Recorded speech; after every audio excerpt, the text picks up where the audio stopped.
नमस्कार दोस्तों, मैं आपका दोस्त आदिल जीशान। आज एक बार फिर से आप लोगों के साथ आया हूँ एक ख़ास मेहमान के साथ, जिनसे ढेर सारी बातें हम करने वाले हैं और उनका परिचय मैं आपको दे दूँ कि वो आचार्य संजीव शर्मा जी हमारे साथ हैं। बहुत सारी इस साल ऐसी भविष्यवाणी रही, उनकी ऐसी वाणी है कि वो जो कह देते हैं वो पता नहीं कैसे सच हो ही जाता है।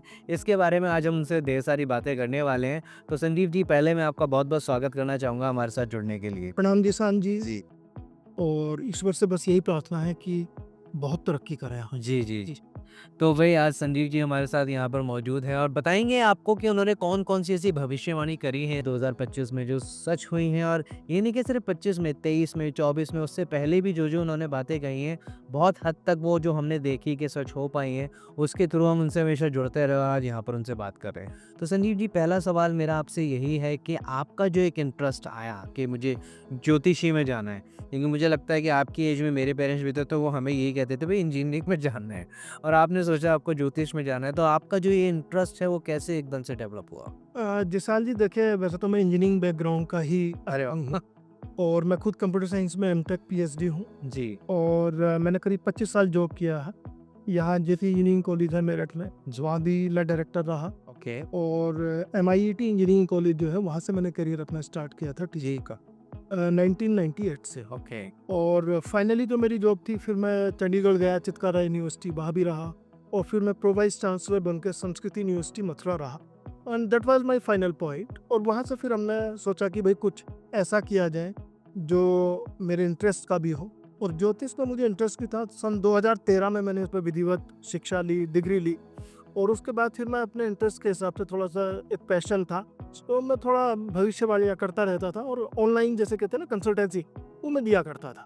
लेकिन 2021 में अचानक ही मेरे मन में बहुत परिवर्तन आए कि भाई नहीं, अब हमें जॉब छोड़ देनी चाहिए। और मुझे जो है, जो स्ट्रे डॉग्स हैं और सड़क पे जो ये गाय बेचारी घूमती हैं और बंदर जो हैं, इन तीनों की मैं सेवाएं करता हूँ। और करीब करीब डेली 4 घंटे मैं इनकी सेवाओं में बिताता हूँ। तो ये अपने आप में मेरे को बहुत अच्छी पॉजिटिव एनर्जी भी देते हैं।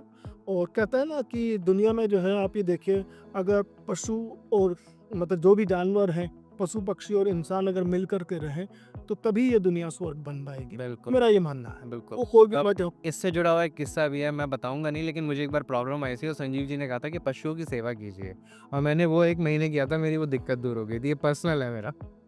और ज़्यादा पुराना भी नहीं है, 1.5-2 साल पुरानी बात है। जी। तो संजीव जी, आप एस्ट्रोलॉजी को किस तरीके से मानते हैं? ये साइंस है, लोगों का बिलीव है, क्या एक अर्थशास्त्र है इसके पीछे से जुड़ा हुआ? देखिए जिसान जी, मैं इसमें एक चीज़ कहना चाहूँगा कि है तो ये प्योर साइंस, जी। लेकिन कुछ लोग, हम सभी एक मानव जाति जी। को बिलोंग करते हैं। जन्म लेने के बाद ही हमारे धर्म डिसाइड होते हैं। वो हमारे बड़े डिसाइड करते हैं कि जी। ये हिंदू है, ये क्रिश्चियन है, ये मुस्लिम है, या और भी जो कैटेगरीज दुनिया भर में है।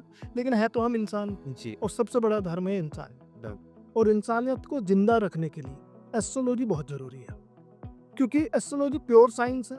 हम चाहे यहाँ हो या अमेरिका में हो, इस धरती पर जहाँ भी रहें, ये हमारे प्लेनेट हैं 12 प्लेनेट में यूरेनस, नेपच्यून, प्लूटो को हम कोई स्थान नहीं देते हैं, तो प्लेनेट रह गए 9।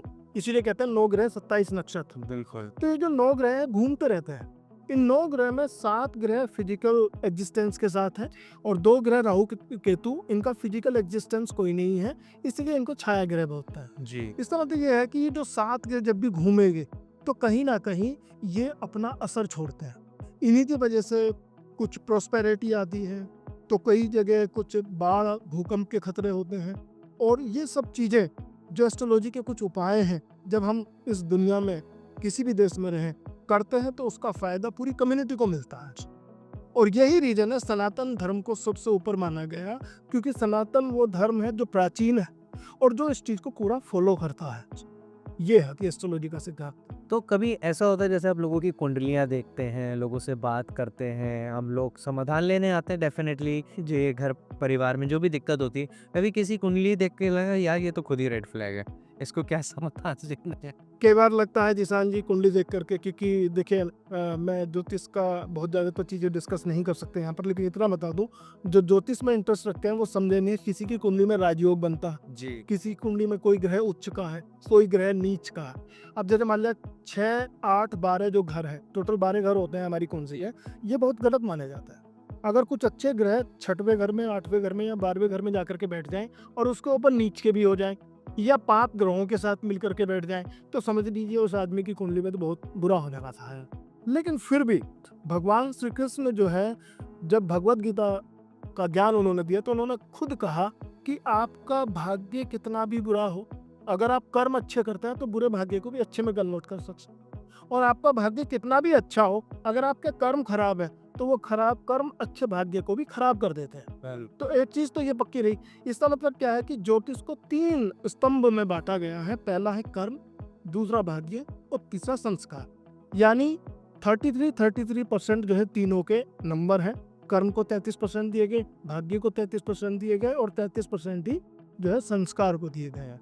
इसका मतलब यह है कि अगर हम अच्छे संस्कार रखें, अच्छे मेरे कर्म हो, तो भाग्य अगर थोड़ा कमजोर भी है ना तो वो काम कर जाएगा। इसका मतलब एस्ट्रोलॉजी में कुछ उपाय हैं। अगर आपका खराब भाग्य है, चीज़ें आपके साथ गड़बड़ चल रही हैं, तो आप कुछ जब उपाय करते हैं, वो सबसे बड़ा उपाय तो ये है कि जीव जंतुओं की सेवा करें, अपने घर में जो आपके बड़े बुजुर्ग हैं उनका सम्मान करें और चरित्रहीनता को बिल्कुल भी पास ना आने दें। चरित्र के स्ट्रोंग बने।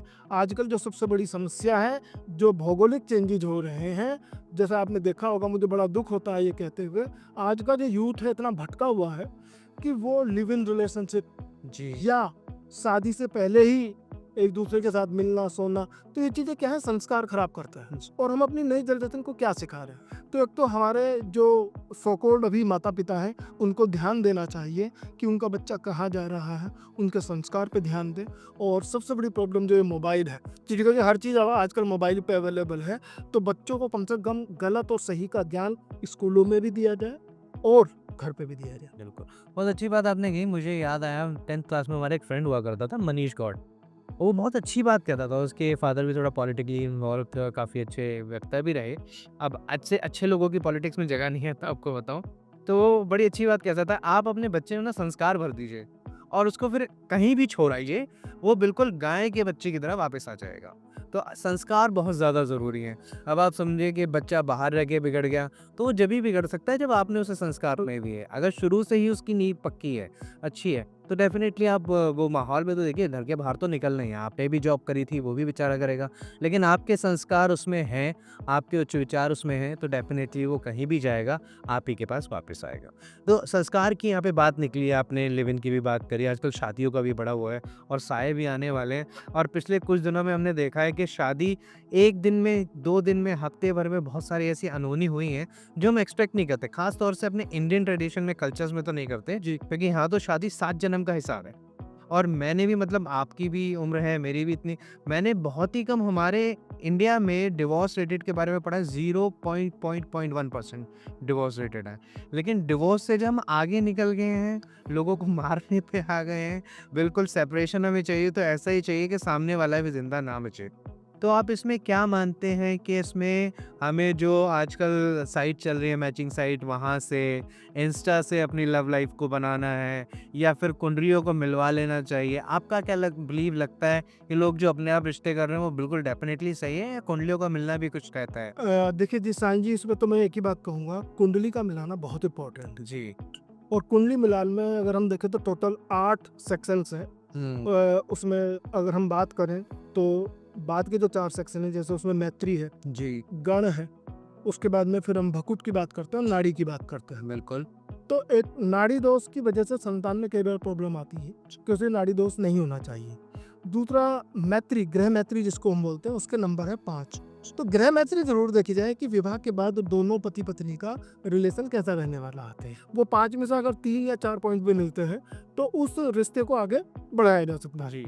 लेकिन रिश्तों से भी परे एक सबसे बड़ी बात है, जो आजकल न्यूक्लियर फैमिली का कंसेप्ट आया है, ये बहुत गलत है। जब आदमी केवल सेल्फ सेंटर्ड होकर के अपनी अपनी सोचेगा, वो ना तो देश की सोचेगा, ना समाज की सोचेगा, सबसे बड़ी बात ना अपने माँ बाप की सोचेगा, तो वो ना तो एक अच्छा पति बन सकता, ना अच्छा भाई बन सकता और ना ही अच्छा देश का नागरिक बन सकता। जी। ये सब कैसे होगा? दया भाव से। हाँ, अब जो माता पिता हैं वो कभी भी अपने बच्चों को ऐसा ना करें कि उसको केवल सिखाते रहें और वो कुछ ना करें। यानी मैं बताऊं, मुस्लिम संप्रदाय का एक सबसे अच्छा मुझे बात लगती है आपके यहाँ ज़कात। जी, जी, जी। तो वहाँ पहले ही छोटे बच्चे को सिखाया जाता है कि तुझे अब जो भी कमाएगा उसका एक अंश जो है दान करना है, चाहे 2% या 2.5%। जी। ऐसे ही और सभी जगहों पर है। लेकिन मैं स्पेशली बता दूं, कुछ जो सो कॉल्ड पढ़े लिखे लोग हैं वो इस दान की परिस्थिति से बहुत दूर चले गए। वो ये मानते हैं कि ईश्वर तो है ही नहीं, या भगवान या अल्लाह है ही नहीं, हम सब कुछ है। तो वो ये मानते हैं कि हम जो कर रहे हैं बिल्कुल सही रहता है, जबकि ऐसा नहीं है। आपको धर्म को भी मानना पड़ेगा, जी, आपको अपने बड़ों को भी मानना पड़ेगा। बिल्कुल। देखिए पहले समाज होता था, आपके मोहल्ले में कोई बड़ा आदमी अगर कुछ बोल देता था तो लोग सुनते थे। आज बहुत जल्दी आदमी वल्गर हो जाता है, ऑफेंड हो जाता है और ये कहता है कि आपका इससे क्या मतलब। तो ये चीज़ें बहुत गलत है। बिल्कुल। ऐसे ही हम रिश्तों की बात करें, रिश्ते पहले जो हुआ करते थे जान पहचान में या रिश्तेदारियों में, जब देख करके लड़की या लड़का वो करते थे शादियाँ जो है। अभी क्या है कि एक लड़की कलकत्ता की है, लड़का दिल्ली का है, अचानक इनका जो है 2 दिन का प्रेम हुआ, फ़ोन कॉल किया या देखा इन्होंने किसी साइट के थ्रू और कि भाई हमारे वाइब मिल रही है और हम जो है शादी कर लेते हैं। ये ऐसे ही केसेस में वो फिर साल 6 महीने शादी चलती है। बिल्कुल। सबसे बड़ी बात क्या है कि आजकल एक नया वर्ड आ गया कि आपकी मेरे से वाइब नहीं मिल रही है। वाइब क्या होती है? शादी 7 जन्मों का संबंध है। शादी का मतलब ये है जिस घर में आप जा रहे हैं या आ रहे हैं उस घर के जो वो ट्रेडिशंस है उनको भी स्वीकार करना हो। बिल्कुल। कोई लड़की जब किसी घर में आती है तो वो ये देखे कि भाई इनके माँ बाप की भी सेवा मुझे करनी है, ऐसा नहीं कि मुझे अपना अपना सोचना है। आप जिसान जी जान करके मतलब बड़े मन विकसित हो जाएगा। मैं एक नाम तो नहीं लूँगा, एक लेडी का एग्जांपल देता हूँ। ऐसी आती तो बहुत है मेरे पास चीज। तो एक लेडी आती है कि मेरे से पूछने के लिए कि गुरुजी मेरी लड़की जो है गवर्नमेंट जॉब में है और इसको ऐसा लड़का बताइए जिसकी माँ ना हो, हाँ, हाँ। अकेला लड़का हो। कंडीशन है कि अकेला लड़का हो जी। और टोपा-टाकी कोई करे ना। हाँ। तो मैंने उनको एक ऐसे ही सटायर कह लीजिए उसको, एक मैंने कहा मैं कि ऐसा लड़का तो अनाथालय में मिल सकता। बहुत सही। हाँ, आप अपनी बच्ची की शादी किसी अनाथ से करें। जी। तो वो नाराज होगी, क्यों जी? मैं कहा भाई एक बात बताइए, पहले ही आप चाहती हैं कि सास ना हो, नंद ना हो, अकेला लड़का हो, क्यों? क्योंकि वो उसको परेशान कर देगी। जब आपकी पहले ही शादी करने से पहले मेंटालिटी ये है तो आप अपनी, इसका मतलब आपने अपनी लड़की को शिक्षा क्या दी हो। और यही चीज़ें हैं जो कुछ ऐसी लड़कियां पैदा करती हैं, जैसे आपने किस्से सुने होंगे कि अपने आशिक के साथ मिलकर के ड्रम में अपने पति को काट करके डाल दिया। जी। या अभी मध्य प्रदेश की एक घटना हुई थी, अपने पति के साथ गई और जाकर के उसको मरवा दिया, कहीं घूमने गए थे बाहर। और ऐसे एक नहीं तमाम किस्से हैं। एक लेडी ने अपने पति को सांप से कटवा दिया। जी। तो मतलब सोचिए इतनी जहनीत जब गंदी होगी तो वो कैसे अच्छी पत्नी बन पाएगी या अच्छी बहन बन पाएगी या अच्छी माँ बन पाएगी। अभी कई सारे किस्से आप सुनते भी होंगे, न्यूज़पेपर में भी या टीवी चैनल पे भी आते रहते कि एक लेडी जो है शादी करनी थी अपनी बेटी की, वो अपने दामाद के साथ ही थी, जो सो कॉल्ड। इसमें एक चीज़ ये भी होता है ना कि अब आप कह रहे हैं कि हम दूसरे का जाके काम नहीं करना चाहते। आप कंपनी टू कंपनी चेंज करते हैं, आप वहाँ पे भी बाउंड हो जाते हो। आप कंट्री टू कंट्री चेंज करते हैं, आप वहाँ पे भी बाउंड हो जाते हैं। अब कोई आदमी मेरठ का है, गाज़ियाबाद का है, वो यहाँ चलता है, वो हो सकता है यहाँ के 4 लोगों को जानता हो, बड़े लोगों को, पॉलिटिशियंस को जानता हो, पुलिस वालों को जानता हो, तो वो यहाँ रॉब में रह सकता है। लेकिन वही आदमी अमेरिका चला जाएगा तो बिल्कुल गाय के बच्चे की तरह सीधा चस्कुच, ठीक है? जैसे कह दिया जाएगा इधर जाना है, वो रूल मानने हो। रूल मानने होते हैं, वहाँ पे आपको पता है। तो वही आप जब अपने घर से आ रहे हैं, आप दूसरे घर में जा रहे हैं और वही आप सीखे ना कि आपकी दादी ने चेंज करा तो उन्होंने भी माना, मम्मी ने चेंज करा तो माना।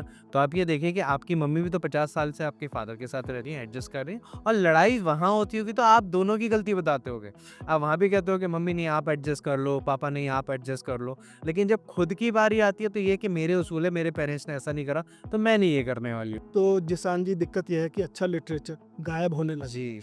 किसी ने बड़ी अच्छी 2 लाइनें कही हैं कि अंधकार है बस वहीं जहाँ नहीं आदित्य, और निर्धन है वो देश जहाँ नहीं अच्छा साहित्य। क्या बात है, बहुत अच्छी बात। अगर अच्छा साहित्य बच्चों को नहीं दिया जा रहा तो वो कहीं ना कहीं पेशेंस की कमी हो। और इंग्लिश में एक सेंटेंस है, एक प्रोवर्ब है कि deep water is always silent. तो कहीं ना कहीं गहराई हमें खत्म होने लगी। जी, जी। एक किसी ने कहा है कि wisdom always lessons but knowledge speaks. बिल्कुल, बिल्कुल। बहुत तो सही बात है। विजडम का मतलब क्या है कि हमारे अंदर सहनशीलता नहीं है, हम सुनना नहीं चाहते और ना ही उन चीज़ों को गुड़ना चाहते हैं। बड़े जो बोल रहे हैं हम ये सोचते हैं कि इनको हम तुरंत तपाक से जवाब दे दें तो हम अच्छे लिटरेट माने जाएंगे। ये गलत है। बिल्कुल। बड़ा चाहे कोई किसान हो या कोई साधारण आदमी हो, क्योंकि उनके पास एक अनुभव है। और जो घर में जो चीज़ें चलती है ना, कि वो पढ़ाई लिखाई से नहीं चलती, वो चलती है संस्कार से, वो एक सम्मान से। शेर भी था ना कि मुझे दुश्मन भी खानदानी चाहिए। वो इसीलिए कि मैं अगर दुश्मनी भी करूँ तो ऐसे आदमी से करूँ मेरे बराबरी का हो, मेरे को समझा सके, सिखा सके। तो वो इस तर्क में ही कहा गया, ये नहीं कि जंग लड़नी थी। और वही रिश्तों में भी है जी, जी, जी। कि आप जब भी रिश्ता करने चले, तो कभी भी ऐसा ना देखें कि बहुत ऊंचे घर की या बहुत नीचे घर की लड़की या लड़का से करें। मैनर्स। आपको जान पहचान में हो, पहली बात, और दूसरा आपका लेवल सेम हो, कम से कम जो है, तभी वो रिश्ता आगे चल भी पाता है। और आप देखें कि भाई यहाँ परिवार कैसा है। अच्छा संजीव जी, मैंने इस बार न्यूज़पेपर में देखा, आपका नाम भी आता है, फ़ोटोज़ भी आती हैं, बड़ा अच्छा लगता है कि आप इतनी सारी प्रेडिक्शंस करते हैं और वो सच हो जाती है। तो जब आप प्रेडिक्शंस करते हैं, आपकी प्रेडिक्शंस आती हैं, ये भी मैं दिखाना चाहूँगा कि हमारे कैमरामैन इस चीज़ को दिखा पाएँ। तो जब आप कोई प्रेडिक्शन करते हैं और वो सच हो जाता है, तो आपको भी कभी शॉक लगता है? यार ये कैसे हो गया? मैं हार गया जी, जिस अंत देखिए होता क्या है, कहते हैं करत करत अभ्यास के जड़मती होए सुजात। जी, जब आप किसी चीज़ में अभ्यास करते हैं, सिद्धियाँ करते हैं, तो उससे कहीं ना कहीं, कहते हैं ना, ईश्वर सब जगह है। जी। और ईश्वर हमेशा हम लोगों को देने के लिए बैठे हैं। वो ये देखते हैं कि हमारी पात्रता वो है या नहीं। माफ़ करना, मुझे कहना पड़ेगा कि बहुत सारे विभिन्न धर्मों में, विभिन्न संप्रदायों में ऐसे कुछ गुरु हुए, जो भले चाहे हिंदू हो, मुस्लिम हो, क्रिश्चियंस हो, इवन पोप तक के बारे में भी मैं बात बता दूं, कि वो लोग जो है, कहीं भगवान ने उनको सब कुछ दिया और बाद में जाकर के चरित्रहीनता के दाग उन पर लगे, क्योंकि वो गलत थे। वो भले चाहे हिंदुओं में हो या मुस्लिम्स में हो, कि जब हम अपनी वो चीज़ें भूल जाते हैं ना, कि जो हम किसके लिए आए थे, हम पे इतने लोग भरोसा करते हैं और हम उनके भरोसे को तोड़ते हैं। मेरे पास भी अगर कोई कुंडली दिखाने आता है, तो वो ये मान के आता है कि ये बिल्कुल देव पुरुष है, और मैं नजर गलत रखूं, तो ये तो बहुत गलत बात है। इसलिए फिर भगवान वो कृपा नहीं देते। तो कृपा भी उन्हीं को मिलती है जो उस पात्रता को भगवान की नज़रों में साबित करते हो। तो शायद मुझे लगता है कि भगवान का मेरे पर बहुत आशीर्वाद है, अनुकंपा है उनकी। और जैसे हमने भैरव सिद्धि की, तो मैं पशुओं की सेवा बहुत करता हूँ, तो कभी कभी कुछ सिक्स सेंस की बातें ऐसी निकल करके आती हैं। मैं यहीं इसी कक्ष में बैठ कर के अपनी भविष्यवाणियाँ लिखता हूँ। हिंदुस्तान टाइम्स में मैं लगातार पिछले 4 सालों से मेरी भविष्यवाणियाँ आती हैं, और हर वर्ष ये 30 दिसंबर और 31 दिसंबर का हिंदुस्तान हिंदी वाला, तो जो मतलब पूरे मतलब नेशन वाइड ये रहती है, मतलब सिटी वाइड नहीं, ये पूरे, जैसे कहते हैं कि पूरे भारत में ये भविष्यवाणियाँ जाती हैं। तो पिछले साल भी जो हमारी भविष्यवाणियाँ थी, उसमें मेन जो थी, मैंने लिखा था कि विश्व में धार्मिक उन्माद बढ़ेगा, धर्म के हिसाब से दंगे होंगे, और कई देशों में सत्ता परिवर्तन होंगे, जो बाहरी शक्तियाँ उनको कराएगी। वो मेरी भविष्यवाणी बिल्कुल आप देख ही रहे होंगे, सच निकली। दूसरा, हमने बताया था कि प्राकृतिक आपदाएं आएंगी, भारत के पूर्वोत्तर राज्यों में बहुत बाढ़ होगी, और जो उत्तरी पर्वतीय क्षेत्र हैं, उनमें जो है भूकंप और भूस्खलन का खतरा रहेगा, बादल फटेंगे, ऐसा हुआ। जी, तीसरी भविष्यवाणी मेन मैंने की थी गोल्ड और शेयर मार्केट को लेकर के। जी। हमने उस समय जब भविष्यवाणी करी थी, तब गोल्ड का रेट शायद 70-75 के बीच था, और हमने कहा था कि 2025 के दिवाली के आसपास जाकर के 1 लाख से ज़्यादा भाव गोल्ड का हो जाएगा। और इस चीज़ को हालांकि बहुत लोगों ने कहा था कि ये चीज़ होगी नहीं, और आप इस समय देख भी रहे हैं कि इस समय क्या। बहुत ज़्यादा हाई थी। तो ऐसी कुल मिलाकर के 6 भविष्यवाणियाँ थी, तो आप चाहे तो 10। बिल्कुल, हम दर्शकों को ये बिल्कुल दिखाना चाहेंगे कि वो देख पाएँ कि जो भविष्यवाणी हुई है वो कितनी सच रही है। और आने वाली बात भी मैं पूछ लूँ, जैसे 25 के हाल तो हमने देखे कि कितना कुछ हमने इस साल फेस किया है, बहुत कुछ अप एंड डाउन गया है, शेयर मार्केट में भी गया, लोगों की ज़िंदगी में भी गया। तो सर 26 को लेके क्या संभावनाएँ हैं? क्या कुछ नया आने वाला है? भारत के लिए क्या है? जैसे हमने आस-पड़ोस के देशों में देखा सत्ता परिवर्तन हुए। आपको लगता है कि यहाँ पे कुछ ऐसी संभावनाएँ बनी हुई हैं, नहीं हैं? क्या है 26 को लेकर? शनिदेव अभी मतलब मीन राशि जो बृहस्पति की है, 29 मार्च 2025 को आए हैं, जी। और करीब करीब 2 या 3 जून 2027 तक वो इसी राशि में रहने वाले हैं। इसको ऐसा समझिएगा, शनि देव जो है वो न्याय के देवता है, जी, और जिसकी राशि में बृहस्पति, वो गुरुदेव है, जी। गुरु की राशि में है, यानी न्याय के देवता साथ है और गुरु साथ है। इसका मतलब ये है कि जिन भी देशों में या जिन भी लोगों में कुछ भी गलत कर रहे हैं जो धर्म के खिलाफ है, वहाँ दिक्कत आएगी, उन देशों को दिक्कत आने। जिन देशों में ऑलरेडी वैमनस्य है, वो जैसे अगर हम वेस्टर्न कंट्रीज की बात करें, वहाँ दिक्कत होनी है, क्योंकि शनि देव न्याय के लिए बैठे हैं। भारत में ये दिक्कत नहीं हो पाएगी, क्योंकि यहाँ आप कुछ भी कहिए, यहाँ पर पूजा पाठ के प्रति बड़ी आस्था है। जी। आप देखिए, हमारे यहाँ 2 बार तो नवरात्रि मनाई जाती। अगर मुस्लिम्स में देखें तो 2 बार रोजे मनाए जाते हैं। पंजाबियों में देखें तो वो अपने व्रत रखते हैं। तो आप कहीं ना कहीं देखिए, एक जो स्पिरिचुअल एनर्जी है वो यहाँ बहुत अच्छी है एरिया। और कुछ भी कहिए, लोगों का एक विश्वास है, वो लोग पशु पक्षियों को भी परेशान नहीं करते। बट इसका मतलब ये है कि यहाँ कुछ बैलेंसिंग इस तरीके की है कि जो अच्छी चीज़ें हैं, जो स्पिरिचुअल एनर्जीज है, जो पॉजिटिव एनर्जीज हैं, वो भारत में जाते हैं। तो मुझे नहीं लगता भारत में कोई भी नेगेटिव जो ताकतें हैं वो इस तरीके से सत्ता परिवर्तन की सोच भी पाएंगी। और जो इस समय सत्ताधारी पक्ष है बहुत मजबूत है। हाँ, कुछ चीज़ें देखिए, हर एक की कमियाँ होती हैं। बिल्कुल। छोटी मोटी कमियों को अगर ये इम्प्रूव कर लें तो मैं समझता हूँ कि भारत से अच्छा कोई देश नहीं है रहने के लिए भी और वैसे। बिल्कुल भी नहीं है। वो सर ने 2 बार रोज़े बोले, रोज़े नहीं 2 बार ईद आती है। अरे 2 बार याद आती सो। लेकिन कोई बात नहीं, लेकिन सर ने बोला, सर के बिल्कुल ज़हन में था, नवरात्रि भी आती है, देखिए पास्ट आते हैं, रोज़े भी आते हैं और रोज़े छोटे-मोटे भी होते हैं जो कभी-कभी और त्योहारों पे भी रखे जाते हैं, तो वो मेंशन करेंगे आप। लेकिन बिल्कुल सही बात है। तो सर संभावनाएँ भी हमने देख ली हैं और जैसे कि आप यूथ की बात कर रहे थे कि संस्कार बहुत ज़्यादा ज़रूरी है। तो मैं आपसे एक मैसेज यहाँ लेना चाहता हूँ कि जितना इस वक़्त यूथ हमें सुन पा रहा है, देख पा रहा है, तो उससे आप क्या कहना चाहते हैं कि अपने आने वाले कल को, अपने भविष्य को कैसे बेहतर कर सकते हैं? चाहे वो किसी भी फ़ील्ड में जा रहा हो, ठीक है? हो सकता है कोई आदमी ज़्यादा पढ़ा-लिखा नहीं है, वो अपनी कोई दुकान, अपना कोई कारखाना करता है, कोई आदमी ज़्यादा पढ़-लिख गया है। क्योंकि ये हमने सब में देखा है कि कोई छोटे तबके का भी आदमी है, उसमें भी जो सौहार्द है वो बहुत अच्छा है। कोई बड़े तबके का है, उसमें भी बहुत अच्छा है और हो सकता है कि दोनों तबके के कोई लोग हैं, उनमें सौहार्द नहीं है, आपसी मेल-मिलाप नहीं है। बिल्कुल हर तरीके का आदमी इंसान, क्योंकि पाँचों उँगलियाँ एक सी नहीं होती, तो पाँचों भाई-बहन भी एक से नहीं हो पाते। तो क्या एक मैसेज आप देना चाहते हैं लोगों को कि वो अपना आपसी सौहार्द जो है वो बनाए रखें, देश के लिए भी काम करें, अपने लिए भी काम करें, निस्वार्थ होकर ना करें, लेकिन एक अच्छे भाव से देश के लिए और अपने लिए आगे बढ़ते हैं? देखिए जैसान जी, सबसे पहली बात तो मैं ये कहूँगा, 2 बातें ध्यान रखें। जी, पहला, हमारी शिक्षा, जी, शिक्षित होना बहुत ज़रूरी है। बेशक। और दूसरा है संस्कार। जी, संस्कार विहीन शिक्षा किसी काम की नहीं है। बिल्कुल नहीं। इसका एग्ज़ाम्पल मैं बता दूँ, एक न्यूक्लियर बॉम्ब कैसे बनता है? बिल्कुल, वही वापस वही है चीज़ें। और एक न्यूक्लियर रिएक्टर कैसे बनता है? जो पॉजिटिव सोच है उसी न्यूक्लियर एनर्जी को न्यूक्लियर रिएक्टर में कन्वर्ट करती है, और जो नेगेटिव सोच है उसी न्यूक्लियर एनर्जी को न्यूक्लियर बॉम्ब में बनाती है। यानी अगर संस्कार अच्छे नहीं हैं तो एक छोटा बच्चा वो आतंकवादी बनेगा, और संस्कार अच्छे हैं तो वही एक विद्वान महापुरुष बनेगा। दूसरा देखिए, कर्म जैसा करेंगे वैसा हमारे सामने आएगा। इस पे मैं एक छोटी सी कहानी आपको बताता हूँ, केवल 2 मिनट की कहानी जी। है। एक बार क्या हुआ, नारद जी जो है बोले भगवान विष्णु से कि भगवान ये बताइए, आप पूरे सृष्टि के पालन हर करता है तो आप कैसे लोगों को फल देते? कि भाई जो जैसा कर्म करेगा वैसा फल मिलता है। कि आप देखा हो जा करके जमीन पर जा करके? तो वो धरती पर आए तो उन्होंने देखा कि एक चोर जो है पर्स लूट करके जाता है किसी महिला का, और वो देखता है कि एक गाय वहाँ कीचड़ में घास रही थी, उसके ऊपर पैर रख के आगे चलता है, और आगे चलते ही उसे एक सोने की अजरफी लगती है और वो लेके चला जाता है। इसके विपरीत नारद जी देखते हैं एक साधु माला जपते हुए आ रहे थे।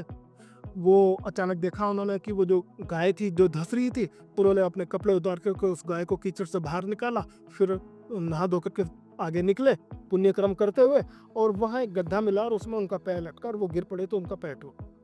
अब ये देख करके नारद जी को बहुत बुरा लगा। उन्होंने जाकर के भगवान विष्णु से कहा कि तो आपका तो न्याय बिल्कुल बेकार है। आप कह रहे हैं कि कर्म का फल मिलता है, यहाँ तो अच्छे कर्म का बुरा फल मिला इनको। तो तब विष्णु जी ने कहा, आप आराम से सुनो, चीज़ों को देखो, पुनर्जन्मों के भी कर्म होते हैं। जो ये चोर था आज, इस चोर को मिलनी थी सोने से असरफी का भरा हुआ एक पूरा बस्ता।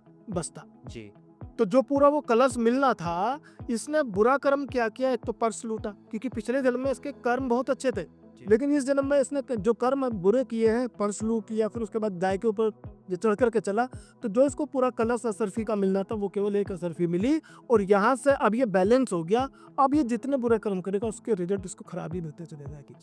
इसके विपरीत जो ये महापुरुष थे, इनके पिछले जन्म में कर्म बहुत बेकार थे, तो उसकी वजह से आज इनको मृत्युदंड मिल रहा था, इनकी मृत्यु निश्चित थी। पर चूंकि इन्होंने इतने अच्छे कर्म किए कि इन्होंने उस गाय को निकाला, बचाया, ठीक है, तो इनकी डेथ होनी थी, मृत्यु होनी थी, वो केवल टांग टूटने तक सीमित रही। इसीलिए मैं सभी को कहूँगा, अगर आपके जीवन में कुछ गलत पीरियड चल रहे हैं, कुछ गलत आपके साथ हो रहा है अच्छा करने के बावजूद भी, तो आप समझ लेना कि आगे बहुत अच्छा समय आने वाला है, क्योंकि अब आपके पाप कर्म कटने वाले हैं। अच्छा कर्म करने पे भी अगर आपको बुरा फल मिल रहा है, जी, लेकिन अगर आप बुरा कर्म कर रहे हैं और फिर भी आप अच्छे फल मिल रहे हैं, तो समझ लेना बहुत जल्दी आपके बुरे दिन आने वाले हैं। बिल्कुल। इसलिए कभी भी किसी को सताना नहीं चाहिए, वो चाहे घर में हो या बाहर हो। अपने माता पिता का सम्मान करें, उनकी सेवा करें, उनकी भावनाओं का ख्याल रखें। अपने समाज में लोगों को ना सताएं आप। ये नहीं है कि मेरे घर की बहनें, मेरे घर की माँ और बहनें हैं और बाहर जा कर के आप दूसरों की बहनों को छेड़ें या छीटा-कसी करें, तो ये भी बुरे कर्म के ही जी, कैटेगरी में आती है। तो आप हमेशा 2 वक़्त की नमाज़ या 2 वक़्त पूजा ज़रूर करें। वैसे तो आपके यहाँ नमाज़ 5 वक़्त की होती है, पर मैं ये कहता हूँ कि ईश्वर को किसी भी फ़ॉर्म में, आप अगर हिंदू हैं तो किसी भी देवी-देवता को, किसी भी एनर्जी को आप पूजें। क्योंकि क्या, आज पढ़े लिखने का मतलब जो यूथ समझता है, वो ये समझता है कि भगवान की पूजा नहीं करनी हमें। जी, हम पढ़ लिख लिए, भगवान कुछ नहीं होता। ये चीज़ें गलत है। बिल्कुल। आप अगर इन चीज़ों को मानते हैं, कुछ अच्छे कर्म ज़रूर कीजिए, दान ज़रूर कीजिए, पशु पक्षियों की सेवा ज़रूर कीजिए। देखिए, ये पशु कहाँ जाएँगे? मैं कई बार ऐसी दर्दनाक वीडियो देखता हूँ कि लोग मारते हैं इनको। अभी एक स्त्री है, उन्होंने खौलता हुआ पानी गाय पे डाल दी। किस लिए डाल दिया? कि वो उनके दरवाजे पे खड़ी हो जाती थी आकर के रोटी के लिए, और कई बार वो गोबर बेचारी करके चली गई। तो मतलब ये चीज़ें गलत है। आप मतलब मानव बने। इस समय मतलब मानव ही ऐसा है जिसको पूरी भगवान ने बुद्धि दी। इन पशुओं को तो बुद्धि नहीं दी, इनको तो बेचारों को खाने पीने के लिए तो केवल रखा। आप इनकी सेवा भी ना कर पाए तो कम से कम उन्हें परेशान तो ना। अगर आप सेवा नहीं कर सकते, मत करो। और जो दूसरे सेवा कर रहे हैं उनको मना मत करो। जी। लोग जो बेचारे अपनी रोजी रोटी में से निकाल करके अपना जो खाने का पैसा है वो पशुओं को खिला रहे हैं, और दूसरे जो कुछ सो कॉल्ड RWA सोसाइटी आजकल बनाई हुई है, वो अपने को कहते हैं कि हम बड़े फॉरवर्ड हैं। फॉरवर्ड कुछ नहीं हो, नर्क में जाओगे आप लोग अगर इस तरीके के काम करो। तो ये सीखना चाहिए हमको कि हम कभी भी गलत कर्म ना करें। अच्छे कर्म करेंगे तो अच्छा ही फल ईश्वर आपको देगा, वो भले चाहे आपकी औलाद की फॉर्म में हो। क्योंकि हम कहते हैं ना, कई बार आपने देखा होगा किसी के बच्चे खराब पैदा होना, वो मानसिक रूप से विकलांग हो जाते हैं। क्यों? हमारे कर्म गलत है। तो कर्म आप अच्छे रखिए, तभी आप अच्छा एक कल, एक अच्छा देश का निर्माण कर सकते हैं। बिल्कुल। बहुत अच्छी बातें यहाँ से हमने संजीव जी से सीखी, उन्होंने बहुत कुछ बताया और बिल्कुल किसी ने सही कहा है ना कि वक़्त अच्छा हो या बुरा हो, अच्छी बात उसकी है पलट जाता है। बुरा है तो अच्छा आएगा और अच्छा है तो बुरा ज़रूर आएगा। और देखिए हर इंसान जो होता है ना थोड़ा-सा जो होता है सेल्फलेस होता है, अपने लिए सोचता है निस्वार्थ होकर कि आप सुबह उठते हैं, ब्रश करते हैं, नहाते हैं क्यों? क्योंकि आपको पता है कि मेरे लिए ही, मुझे हाइजीनिक रहना है। लेकिन इसका मतलब ये नहीं आप ये चाहें कि दूसरा ना नहाए। क्योंकि अगर वो नहीं नहाएगा, ब्रश नहीं करेगा और वो आपके पास आके बैठ जाएगा, आपसे बातें करेगा, 10 बीमारी वो आपको देकर जाएगा। बिल्कुल। तो आपको अपने लिए भी अच्छा सोचना है, दूसरे के लिए भी अच्छा सोचना है और अपने अच्छे कर्म करते जाइए, आगे बढ़ते रहिए, उसका फल आपको मिलता रहेगा। तो संजीव जी ढेर सारी बातें हमने यहाँ पर आपसे करी, आपने बहुत कुछ बताया, उसके लिए बहुत-बहुत धन्यवाद आप थैंक यू। आपके चैनल को बहुत बहुत धन्यवाद। जी। हार्दिक अभिनंदन, अभिवादन। तो दोस्तों फिलहाल आपसे इजाज़त लेते हैं, फिर आपसे मुलाकात होगी, ढेर सारी बातें करेंगे और भी हमारे खास मेहमान आएँगे, उनके साथ अलविदा।